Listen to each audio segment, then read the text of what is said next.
நாட்டின் இரண்டாவது மிக உயரிய அரசமைப்பு பதவியா இருக்கிறது குடியரசு துணைத் தலைவர் பதவிதான். இந்த பதவிக்கு எப்படி தேர்தல் நடக்குது அப்படிங்கிறத தான் பார்க்க இருக்கிறோம். பொதுவா குடியரசுத் தலைவர் பதவிக்கு சட்டமன்ற உறுப்பினர்கள், எம்பிக்கள் எல்லாரும் வாக்களிப்பாங்க.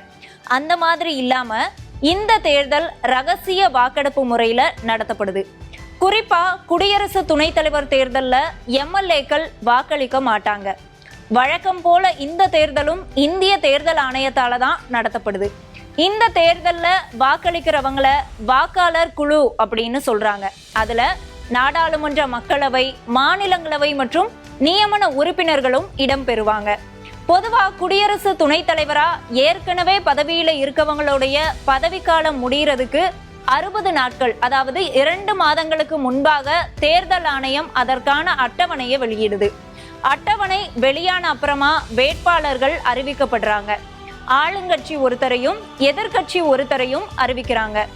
ஒருவேளை எதிர்கட்சியில இருந்து யாரும் வேட்பாளர்களா அறிவிக்கப்படல அப்படின்னா ஆளுங்கட்சியில இருந்து யார் வேட்பாளரா அறிவிக்கப்படுறாங்களோ அவங்கள போட்டியின்றி தேர்வு செய்வாங்க. ஆனா வேட்பாளரை எதிர்கட்சி அறிவிக்குது அப்படிங்கிற பட்சத்துல தேர்தல் ஆணையம் கொடுக்கிற படிவத்துல வேட்பாளர்கள் மனு தாக்கல் செய்யணும். வெறும் படிவத்தை மட்டும் ஆணையத்துல கொடுத்தா போதாது.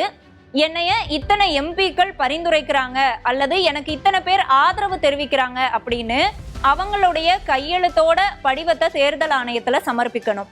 தாக்கல் செய்யற மனுக்கள் ஆணையத்தால பரிசீலிக்கப்படக்கூடிய அதே வேளையில மனுவை திரும்ப பெறணும்னு நினைக்கிறவங்களுக்கு வழக்கமான தேர்தல் போல குறிப்பிட்ட காலக்கெடுவையும் தேர்தல் ஆணையம் வழங்குது.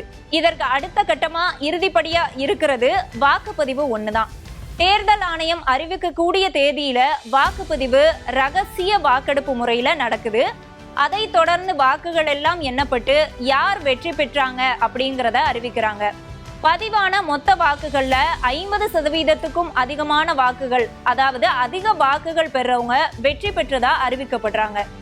இந்திய அரசமைப்பு சட்டம் 63 படி தேர்ந்தெடுக்கப்படக்கூடிய குடியரசு துணைத் தலைவருக்கு குடியரசு தலைவரா இருக்க வேண்டியவங்களுக்கான அனைத்து தகுதிகளும் இருக்கணும்.